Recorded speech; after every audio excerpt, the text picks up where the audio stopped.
Hello बच्चों, कैसे हो आप सभी लोग। कल आपका पेपर है। ये वीडियो मैं पहली शाम को रिकॉर्ड कर रहा हूँ, तो उम्मीद करता हूँ कि आप अपने सेंटर पे टाइमली पहुँच गए होंगे या पहुँच जाने वाले होंगे। यहाँ पर जो एग्ज़ाम आपका कल होने वाला है उसके लिए आपको 2-3 चीज़ें मैं बोलना चाहता हूँ, क्योंकि किसी भी एस्पिरेंट के जीवन में जब एग्ज़ाम आता है तो वो पैनिक होता ही होता है, चाहे उसकी तैयारी बहुत अच्छी हो, चाहे उसकी तैयारी बहुत ख़राब हो। बट हाँ, फिर भी उसे लगता है कि यदि उसके साथ कोई ऐसा इंसान हो जो उसे थोड़ा-सा मोटिवेट कर सके या थोड़ी-सी पॉजिटिव वाइब दे सके, तो उसका जो दर्द है, उसका जो डर है वो कम हो जाता है। तो ये वीडियो मैंने आपको इसीलिए बनाई है, आपके लिए इसीलिए बनाई है। बेसिकली आपको 2-3 चीज़ें करनी हैं। जैसे अभी कल आपका एग्ज़ाम होगा, वो 3 घंटे आपका शो टाइम है। आपको उन 3 घंटे में ये दिखाना है कि आपने क्या पढ़ा है, हमने आपको क्या पढ़ाया है, कैसे आपको सिखाई हैं चीज़ें और आप उसे कैसे इम्प्लीमेंट करते हैं। तो ये आपके साथ हमारा भी एग्ज़ाम है कि हमने जो आपको पढ़ाया है वो चीज़ें आप अच्छे से इम्प्लीमेंट कर पाते हैं या नहीं, या उसमें भी आप कंफ्यूज रह जाते हैं। इन 3 घंटे में आप अच्छा तभी कर सकते हैं जब आप अपनी कमजोरियों को पीछे छोड़ दें। एक दिन के लिए तो आप पीछे छोड़ ही सकते हैं, वरना तो सारे जीवन हम लेके ही चलते हैं उन्हें साथ में। और जो आपके पॉजिटिव पॉइंट्स हैं, जो आपका स्ट्रॉन्ग पार्ट है, जहाँ पर आप बेस्ट है, वो आप पेपर में अटेम्प्ट करें। अपना बेस्ट उन 3 घंटों में देने की कोशिश करें, क्योंकि ये जो टाइम है ये आपको फिर 6 महीने बाद मिलेगा। और कुछ लोगों के लिए तो हो सकता है कि उनका लास्ट अटेम्प्ट हो तो उन्हें ना भी मिले। ठीक है, तो इस चीज़ को ध्यान में रखिएगा। जितना आप पेशेंस रखेंगे एग्ज़ाम में उतना अच्छा कर पाएंगे, जितना आप पैनिक करेंगे उतना नुकसान होगा। ये 3 घंटे हैं, समय आपके पास लिमिटेड है, काम आपके पास बहुत सारा है। दिमाग शांत रखिए। जहाँ पर आप सबसे बेस्ट हैं आप उसे सबसे पहले अटेम्प्ट करिए। जहाँ पर आपको थोड़ा सा कन्फ्यूज़न है उसे बचा के रखिएगा कि समय आपके पास बचता है तो आप करेंगे, अदरवाइज़ कोई दिक्कत नहीं है।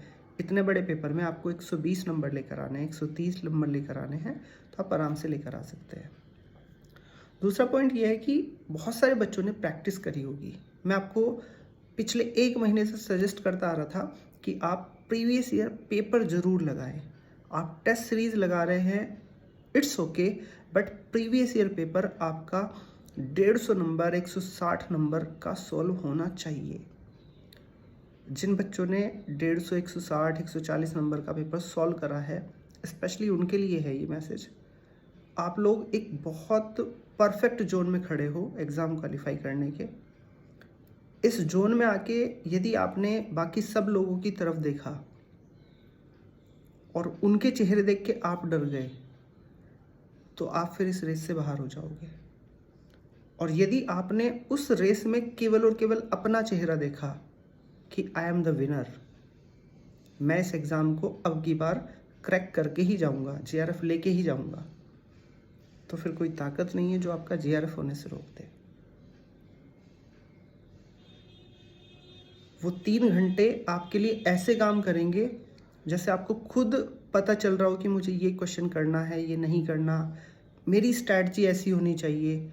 एक क्वेश्चन पे ज़्यादा समय लग गया तो आप तुरंत क्विकली अपनी स्ट्रैटेजी वहाँ पे चेंज करेंगे कि नहीं, मुझे वो क्वेश्चन करना है जो मुझे सबसे पहले आ रहे हैं, या पीछे क्वेश्चन मैं पलट के देख लूँ। ऐसा ना हो क्वेश्चन पेपर के सबसे एंड में ईजीएस्ट क्वेश्चन मुझे मिल जाए। तो यदि आप उस पूरे फील्ड में अपने आप को देखेंगे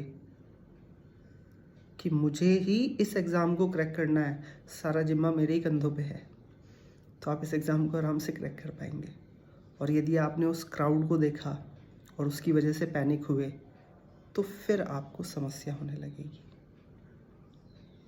एग्ज़ाम से पहले पैनिक बिल्कुल मत होइएगा, क्योंकि जितना पैनिक होना था वो 6 महीने में होना था, एग्ज़ाम से पहले होना था।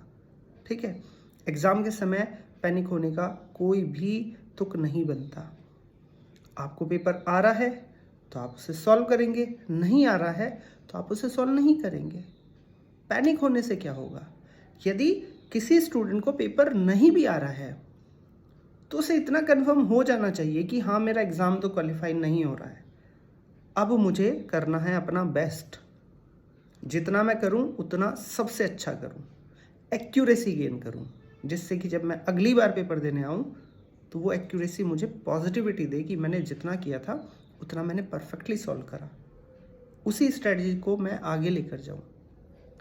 तो ये जो परफेक्शन है, एक्यूरेसी है, ये आपकी एग्ज़ाम क्वालिफाई करने में हेल्प करती है। तो कुल मिला के मेरा एक मैसेज है, आपको पेपर आए या पेपर ना आए, आपको पैनिक सिचुएशन बिल्कुल भी क्रिएट नहीं करनी है। आपको जो बेस्ट आता है आप वो करिए। आपको पेपर अच्छे से आ रहा है तो भी आप शांति से करिएगा, और पेपर नहीं आ रहा है तो भी आप शांति से करिएगा। तब आप आराम से क्वेश्चन ढूंढ के करिए, क्योंकि पैनिक होने से आप 120 पार तो नहीं हो जाएंगे, है ना। केवल एक ही चीज़ है जिसमें 120 पार हो सकते हैं, वो है पेशेंस। उससे आपकी स्ट्रैटेजी भी ऑप्टिमाइज होगी, आपके पास समय भी बचेगा, आप ऐसा भी हो सकता है कि अपने क्वेश्चन रिवाइज कर पाए। ठीक है। और रही दूसरी बात एनटीए के सिस्टम की, तो यदि आपके सिस्टम में या आपको सेंटर पे कोई भी समस्या हो तो अपने इन्विजिलेटर से तुरंत कांटेक्ट करें विदाउट एनी डिले। कुछ ज़्यादा रीज़न दिखाई दे तो वहाँ पे जो सीनियर है उनसे कांटेक्ट करें। ऐसा ना करें कि वहाँ पे लेट गो वाली सिचुएशन, कि मुझे समस्या हो रही है, किसी दूसरे को हो रही है तो चलो देखते हैं सॉल्व हो रही है। आपकी प्रॉब्लम है, आप उसे एड्रेस करें, जल्दी से जाके करें। जितना जल्दी करेंगे उतना आपके पास समय बचेगा। ठीक है। उम्मीद करता हूँ कि आप सभी लोग बहुत अच्छे से पेपर करके आएंगे, अपना बेस्ट करके आएंगे। ठीक है। और रिज़ल्ट आपका जैसा भी हो, अच्छा हो या ख़राब हो, आप जीते या हारे, ठीक है, मैं आपके साथ हमेशा हूँ। ठीक।